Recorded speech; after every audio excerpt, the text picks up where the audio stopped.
Yes, I'm Carmen Pascu, and I'm working at the National Research Council from Palermo, Italy, and together with the European Brain Research Institute, we are trying to build a general fitting procedure to fit, in this case, Gefrin synaptic transmission model.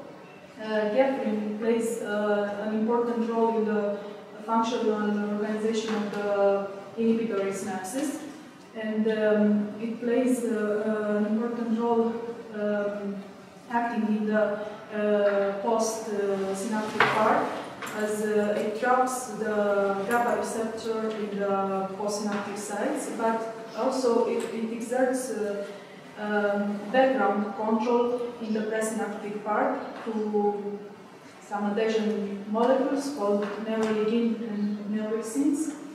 So we created this simple model for the Gefrin and a simple fitting procedure.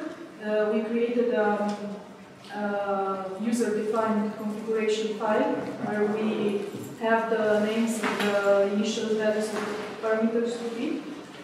And in the same time, we give some constraints for the parameters, some exclusions rules for the parameters to fit, and some dependency rules for the other parameters that are not involved in the fit. For each trace, we remove the baseline and we clip the trace. And after executing optimization, we get a set of fitting parameters. And we give some warnings for the traces that were not fitted, but also for the fits that have parameters with outliers. In this case, we have 11 parameters to fit. We use the principal axis steepest descent method in Neuron, but we are using also deep algorithms for comparison. And we use a parallel code, as we have from 5 experiments, like 4,700 traces.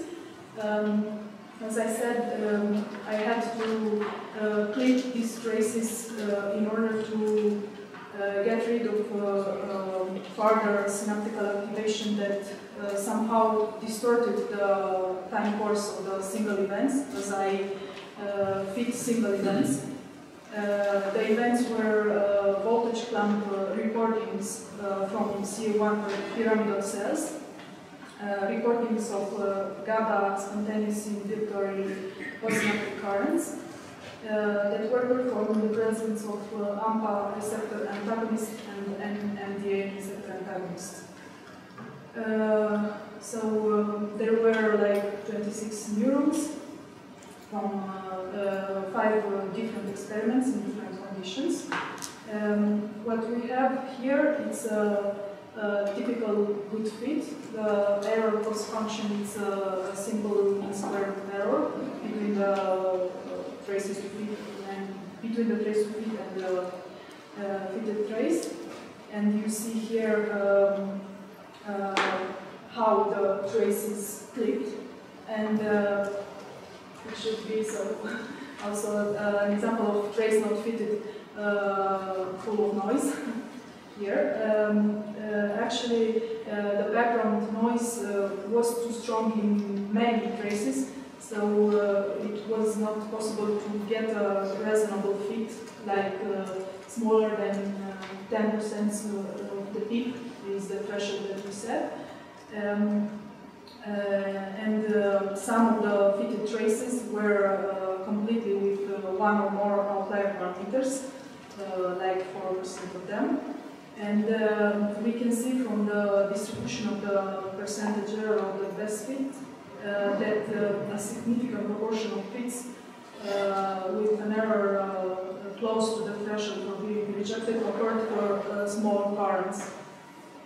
And in the future, we would like to analyze these model parameters in order to get correlation and to see how Gefrin affects the postsynaptic current, and to see if we can classify somehow the experiments and if there are parameters that represent good a set of experiment.